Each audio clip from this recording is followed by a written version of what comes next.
waxaana wanaagsan dhammaan akhyaartana daawanaysa ay meel kastood joogtaanba ku soo dhowaada mar kale iyo barnaamijkeenii falanqaynta qodobadan ku soo qaadanayno waxaa ka mid ah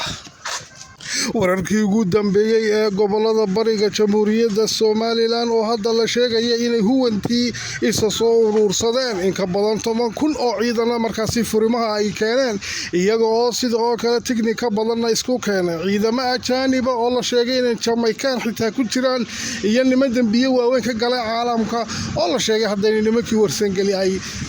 ku soo darsadeen ciidankooda weerar ballaaran oo hadda isku diyaarinayaan inay ku qabsadaan ceeri gaabo dhinaca kale nabadii uu waday garaad kulmiye ee uu ku dhawaaqay inuu nabad keenay oo la sheegay in ay been iyo waxba kama jiraan ahayd oo uu khiyaameeyay nimanka markaasi salaadiinta mustabeedka wadani ahaa ee markaa Hargeysa joogay iyo markaasi salaadiinta leeyahay reer Somaliland ee halka uu ku shiriyay garaad kulmiye oo markaasi uu xaqiijiyay Sultan Ahmed Maxamed Colhaye Sultan Salman oo sheegay in garaad kulmiye uu been ka sheegay markaasi garaadada oo nabad aan jirin iyo ku akhriyay iyo warar kale oo soo baxay soo sheegaya markaa inuu xitaa lacag badan kaga cunay taasi oo markaa Faysal Cali Waraabe gudoomiyay hore xisbiga uu sheegay in garaad kulmiye uu ku akhriyay nimanka madax dhaqameedka reer Somaliland Hargeysa jooga oo xitaa lacag markaa la kaga qaatay isagoo nabad aan jirin u malaq boodiyay iyo dhinaca kale iyadoo ognahay goboladii bariga hadda markaa ay colaad xoogan ay wadaan nimanka markaasi sool bari iyo sanaag bari joogana hadda ay ka go'antay inay xoog ku qabsadaan markaasi deegaano badanna ay gacanta ku dhigaan ayaa waxa jirta in dhinaca kale xukuumadda Somaliland ay leedahay waa nabad oo markaa dagaalamo jiraan haddaba dhinaca kale waxa la xaqiijinayaa in gudihii Somaliland markaasi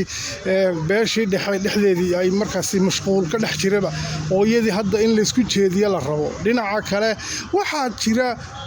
in markaasi xukuumadda cusub ee madaxweyne Cabdiraxmaan Ciro amar ay ku bixiyeen in ilaaladii madaxweynihii hore Jamhuuriyadda Somaliland dastuurku xaq u siiyay ay ka soo qaateen shalay toole galabtii ayaa la sheegay dhammaan ilaaladii madaxweyne Muuse Biixi Cabdi in laga soo qaaday iyo dhinaca kale waxa jirta hadda in marka madaxweyne Muuse Biixi Cabdi uu imanayo 11 bishan aynu ku jirnay ee February iyo madaxweyne Biixi oo gaashaanka ku dhuftay ciidamada laga qaaday oo uu ku sheegay qayru sharci diidayna markaa ciidanka inuu wareejiyo haddaba wararka qaarkood ayaa sheegaya in si xoog iyo amar ah ciidamadaasi lagula soo wareegay ilaalada ahaa waxa kale oo ku soo qaadanaynaa barnaamijka gabadhii Ilaahaan Cumar ee markaasi ku caan baxday nacaybka Jamhuuriyadda Somaliland oo iyadana godkeedii biyo ugu galeen iyo nimanka ugu taajirsan caalamka Elon Musk oo hadda markaasi gabadhaasi dagaal baani ay ka dhaxeeyo Ilaahaan Cumar oo la sheegay in dad badan sharci darro ku soo gelisay Mareykanka waxaad ogaataa dadkaasi inay yihiin haddaba kumanaan kun oo isirka daaroodka ay ku soo gureysay waana kuwii maalintii Somaliland iyo Ethiopia heshiiska MOU kala saxeexdeen dadkii ka mudaharaadayay Minnesota waa kuwii Ilaahaan Cumar ay sharci darrada ku soo gelisay Mareykanka imikana iyada ayaa lagu haystaa kiiskaasi waxaana hadda markaasi la daba qaaday kiisas ah in ay dad sharci darro ku soo gelisay Mareykanka sidoo kalena waxa hadda markaasi loogu baaqayaa in la mastaafuriyo gabadhaasi oo dib loogu celiyo xamar arrinkeedu jiq ayuu taagan qodobada iyo qodobo kale ayaa ku soo qaadanaynaa barnaamijka ku soo dhowaada waa hagaag aan ku bilowna barnaamijka iyada oo hadda markaasi xaaladda gobolada bariga Somaliland gaar ahaan sool bari iyo sanaag bari ay markaasi tahay mid si cakirmaysa huwantii oo tiknika badan iyo hub badan hadda soo urursatay oo nin kasta waxa la yiri markaasi hal naaskeed gaadha ay markaa nimankii daaro soo ururiyeen iyo huwantii iyaga oo markaa hadda wacad ku maray in ay qabsadaan ceerigaabo kuwa kalena ay wacad ku mareen in burcad duleedkeeda ay yimaadaan oo markaa sidoo kale nimanka liyu booliska ogaadeen kuna ciidan badan oo markaa liyu booliska direyska laga soo saaray ay soo tubeen qoorlugud agagaarkeeda iyo buuhood tuulooyinka u dhaxeeya deegaanadaasi oo la sheegay markaa hadda inay halka ka qoteen ateerooyin badan oo markaasi dhufaysiya ah ayaa waxa sidoo kale jirta in ay xukuumadda Somaliland wax dambabasaysa intaasi horta nabad wax la diidan maaha nabad ayaa jirta hadda laga wado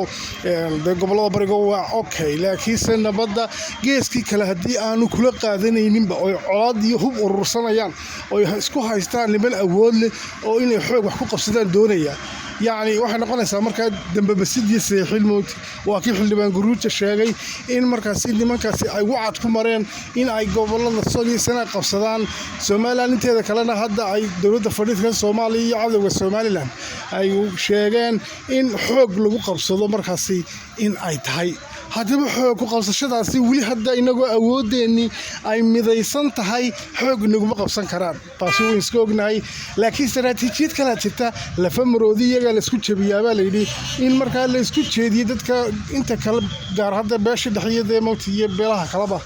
dhexdooda gaar ahaan beesha dhexe in iyada la iska hor keeno ayaa la adeegsanaya iyadana markaas oo kaliya ayuun baa la isku jabi karaya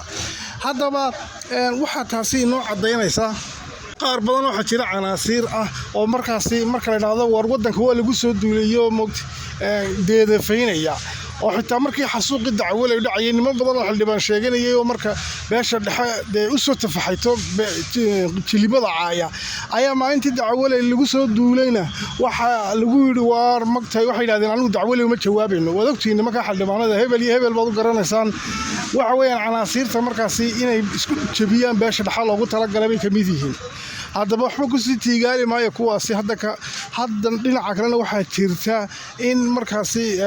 ciidankii ilaalada ahaa ee markaa dastuurku xaq u siiyay madaxweynihii hore jamhuuriyadda Soomaaliland mudane Muuse Biixi Cabdi in laga qaaday ilaaladii waxa uu xaqiijiyay wasiirkii hore dastuurka Master Buni oo warbaahinta u warramay xalay toole in gabi ahaanba ciidankii ilaalada ee dastuurku u siiyay madaxweynihii hore lagu sharfay in laga qaaday oo hal askari looga tagin waa dandaansi ayaa halkaasi ku jira dhinaca kale waxa jirta madaxweyne Biixi in la sheegay ilaalada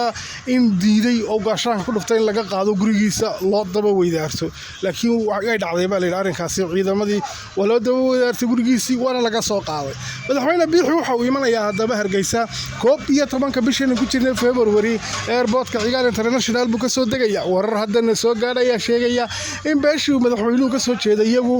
ay aaminsan yihiin madaxweynahoodu in gudo badan galay oo qaranka u godoboobay oo markaasi qaranka sidii madax banaan aqoonsi ugu heli lahaa ay dawlado waaweyn oo hadda sirdoonkoodii ka soo buuxsameen Hargeysa ay markaasi ku culoobeen oo aynu garanayno markaasi wadamada jaarka aynu nahay ee aqoonsiga Soomaaliland diidan in markaasi ay ku godoobeen markaasi madaxweyne Biixi sidoo kale dekada iyo markaa ganacsiga Soomaaliland hore mariyana lagu la culoobay markaa madaxweyne Biixi nin madaxweyne bilaa ilaalin noqon kara ma noqon karo waayo qaar ba ku doodaya kule maxaa laga ilaalinayaa mu Hargeysa iska dhaxmaro hal askari ba ku fulan waxyaabo noocaas ah shubayaan laakiin haddii aanu muctasimayn oo moogtay sharafsanayn dastuurkeena xaqiijiyay inuu muctasim yahay oo uu sharfan yahay madaxweynihii hore ee qaranka u soo adeegay oo xaq u siiyay marka ilaalo in la siiyo qaarkood ba ku doodayo leh qarashun ba ku baxaya qaar ba xitaa la gawaadhidii markaasi madaxweynuhu haysanayo ha laga soo qaado يعني waxyaabaha qaarkood waa doqonnimo iyo saqajaanimo yani madaxweyne dhan oo sharaf loo qarankaagii sharaftiisii in tilaadi shaarka uu gashay yahayna xitaa la soo xisaabiyo war waxaas wax lagu hadla maaha moogta qaarkood balarkii baraha bulshada kale yani gaariga fuulayana qaranka kale ka soo qaada calaa kulli xaal waxaas waxaan u arkaa isku jeedin la doonayo la isku jeediyo waxa weeye marka arrinkaas in laga waantoobo nabadda iyo moogtay lagu dadaalo qarannimada oo difaaca qarannimada loo jeesto iminka goboladii bari waxay leeyihiin waa nabad baa laga soo hooyay ninka garaad kulmiye la yiraahdo waxa la sheegay Suldaan Axmed Suldaan Maxamed Colhaye Suldaan Salmaan oo marka warbaahinta u warramay shalay toole ayaa xaqiijiyay in ninkii garaad kulmiye la oran jiray uu in khiyaameeyay oo marka garaadadu ay diideen oo yiraahdeen nabadu waday ma qaadanayno oo system baanu leenahay bay ku yiraahdeen oo maamul leeyahay si aan sameysana kaasumba oo hadal la gali kara isniinta Hargeysa yimid buu yiri way booliyoobeen oo waad isku noqonaysaan yani nabadii saasay ku xiran tahay Faysal Ali Waraabana wuxuu sheegay inuu sida ninkaasi uu sameeyay ay tahay in lacag ku cunu doonayay buu yiri calaa kulli xaal waxa weeye markaasi nabaddaas halkaasi ku fashilanta waan arkaynaa marka nimankii colaad bay waxay xayteen xaggii difaaca qarannimada iyo aqoonsigeenna aynu u jeesan lahayna innagii waa innagan markaa laysu keen jeedinayay war markaa waxa leeyahay qarannimada loo soo jeesto oo waxyaabahaasi ha laga waantoobo